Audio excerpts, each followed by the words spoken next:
Why is Elon Musk talking about Australia's internet? Well, because it's so bad and so expensive that it's actually worthy of global mockery. And whose fault is that? Well, the NBN was created by Kevin Rudd, the guy who is now Australia's ambassador to the USA, the guy who called Trump a new Hitler and a traitor to the West. And the NBN was largely rolled out by Malcolm Turnbull. Yep, the guy that President Trump just called weak and ineffective. Sadly, Trump's comments didn't go far enough because Turnbull was not just weak and ineffective as Prime Minister, he was a disaster. And the NBN is a bipartisan screw up that is now being described as the worst investment in Australian history. And even now, in the age of Starlink, we are still throwing money at last century technology, spending billions just to have the 55th fastest internet in the world, below countries like Slovakia, Barbados, Uruguay. But do you want to know what's really embarrassing? Our $30 billion gold plated national broadband network is less than half the speed of the internet in New Zealand. Yeah. My name's Topher Field. This is the Topher Project, and I help people like you to understand the world as it changes around you. And nowhere is the world changing faster than in the area of technology. When the National Broadband Network NBN Co. was formed in 2010, I, along with lots of other commentators with brains, called it out as a waste of money before it had even turned a single sod of soil.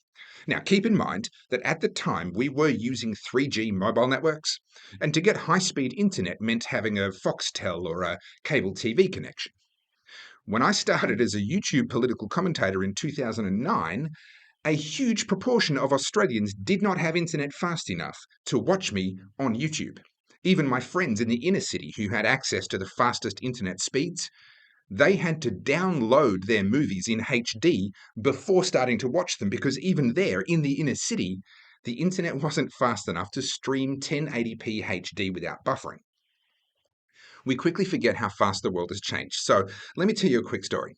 My second ever video as a political commentator was in 2010. It was a part of a campaign to shut down a water pipeline. It was a white elephant project in Victoria. Now, the people running that campaign would actually burn my video onto writable DVDs and deliver them into people's letterboxes in that regional area where they were campaigning. Because out there, no one, in 2010, literally no one had internet fast enough to watch my video on YouTube. Now, yeah, that was 15 years ago. And there was no question we needed better internet. Well, the politicians said, "Ha ha! I'm from the government and I'm here to help."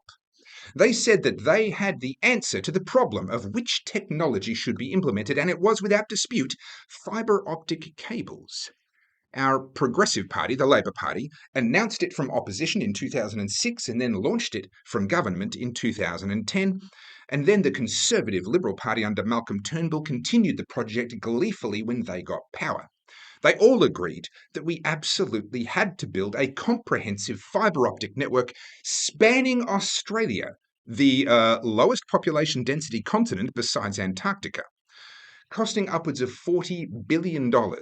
They all agreed we had to do it. They argued only about whether that fibre optic cable should go all the way to each house or whether it was good enough to bring it to a node and then use the existing telephone line, copper cables, from there. It was a classic case of bipartisan agreement to screw the taxpayers on the big stuff, but vicious disagreement over the details, so that the voters had the illusion that there was some big choice to make between them, some big difference between the parties.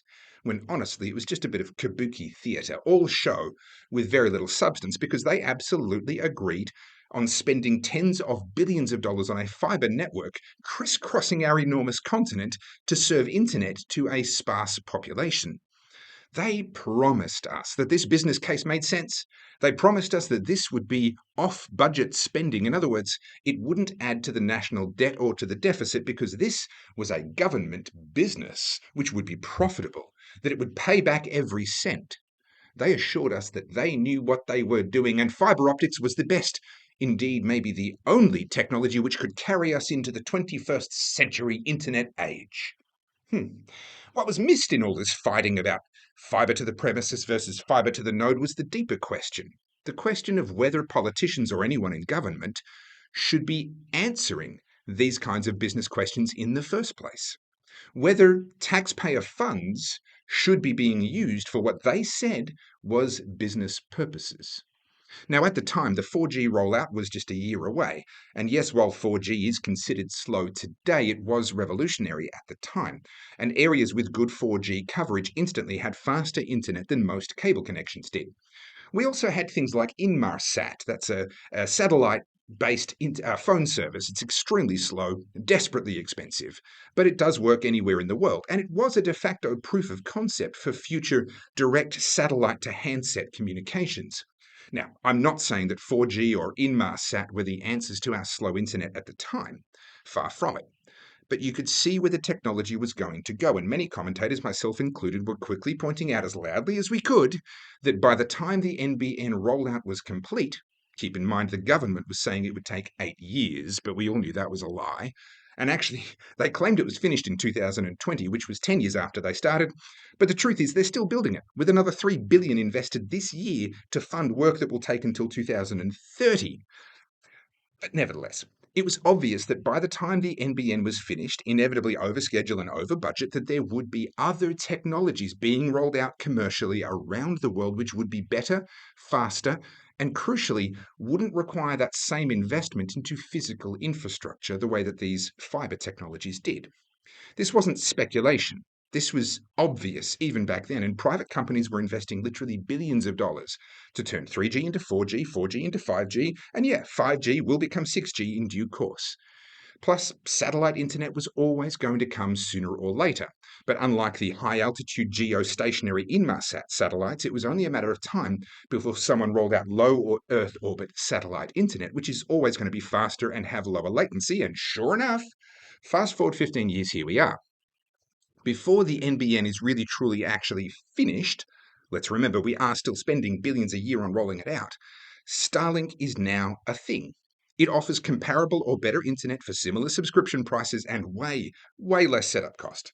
And here's the thing, that technology will keep improving while we're spending decades trying to recoup the cost of fiber infrastructure, which by its nature is expensive to maintain and far more difficult to upgrade further from here. Now, you might argue that for really data intensive businesses, Starlink or 5G was never going to cut it. And you're absolutely right. There are some applications which need gigabit or even faster internet. They truly need fiber. But these businesses, they are willing to pay for it, which means we don't need the government getting involved and spending taxpayers' money for it. And this is the crucial reason why government should stay out of the way and let for profit businesses provide these sorts of services, because a for profit business both creates and responds to price signals. A price, a cost, is the mechanism by which we decide if something is worth it. And every time we look at the price and say, "Ugh, that's not worth it," what we're really doing is saying, I can use that money better somewhere else. We're making a choice about resource allocation because everything has a price. There comes a point for everything where we say, you know what, that's just not worth it to me. Now, when it comes to internet speeds, each additional megabit per second of speed is progressively worth less than the last one. If you have no internet connection and you run a business which could profit handsomely from being online, you'd be willing to pay a fair bit just to get a 56K connection. You remember those, the old telephone dial-up connections. Because the difference between no connection and a 56K connection is a vast improvement and potentially worth a lot of money. But then if you're stuck on the old 56K internet speeds and you're losing business because of it, or it just takes you ages to do anything, then you'd probably be willing to pay a fair chunk of money to upgrade to a 1 megabit per second connection. And yes, 1 meg is considered very slow today, but you can participate in the internet economy on a 1 megabit per second connection. So it has huge value to the right business, and frankly, most businesses, because now they can buy and sell online quickly and easily when it used to be much more difficult over that 56K connection. Then you might be willing to pay more to move up to a 5 megabit connection because now you can participate in video calls and you can stream entertainment. But notice how these activities are becoming less and less profitable compared to the ones enabled by that initial connection. How much more would you pay to go from 5 to 20? Most people are willing to pay for that because the reduced buffering and the annoyance when watching videos feels like it's worth it. But honestly, it has little commercial value for most people. It provides very little return on investment. And what we're paying for at that point is really just convenience. What about 20 meg to 100? Well, for most people, that has very little real value. Sure, it's nice. We notice it. I'm not saying we don't. But that difference isn't actually very valuable. What about 100 to 1000? Well, for most people, this has no value at all. There's literally nothing they can do on a 1000 megabit connection that they could not already do on a 100. Now, this is a concept that economists refer to as marginal utility, i.e., what is the increased utility of a thing given a marginal increase in it? And when it comes to the internet, the marginal utility of speed drops rapidly as the speeds rise, except in the case of data and tech heavy business. Okay, so now that we understand marginal utility, can you see how insane it is for politicians to be arguing about whether the fibre should go all the way to the premises, because that would enable 1000 megabit per second connections, versus using copper for that last little bit and only offering, let's say, 50 megabits per second? How does a politician make that choice? They have no price signal, no feedback from consumers in price form to determine what's really worth it and what is not. How do they make that choice? Well, they make it based on what they think people will vote for. And the fact is, the more of your money they spend, the more votes they can buy. They don't make decisions based on the marginal utility of each megabit of speed or the marginal utility of each dollar. No. They make their decisions based on the marginal utility of a vote. And the more worried they are about being voted out, the more of your money they are willing to spend just to win a few votes back. And that is how we end up in a situation where we are still spending over $3 billion additional dollars for a few 100,000 new NBN connections, or thousands each for a new fibre connection to a national broadband network that was supposedly finished 5 years ago and will literally never pay for itself. And here's the kicker: we're spending that just to have the 55th fastest internet in the world. Do you think a business would have misallocated their resources this badly and left us with such expensive and underperforming internet? I can tell you for a fact that a business this bad would have gone bankrupt long ago. And the fact is that the NBN Co is not commercially viable. And despite the government writing off 30 billion of NBN Co debt, money that you and I funded and lost, NBN Co still cannot run at a profit and will depend on ongoing cash handouts from us, the taxpayer, to prop it up indefinitely. Now, according to the Australian Financial Review, the NBN Co has an internal return rate which is negative. Now, I need to explain this. A 100% internal return rate means that it's worth every dollar that's been spent. Above 100% means that it's worth more than what was spent, i.e., it was a good investment. Below 100%, well, that means it was a bad investment. It's lost value. It's worth less than what we spent. The NBN Co isn't just below 100%. It's below 0%, which kind of bends the brain a little bit.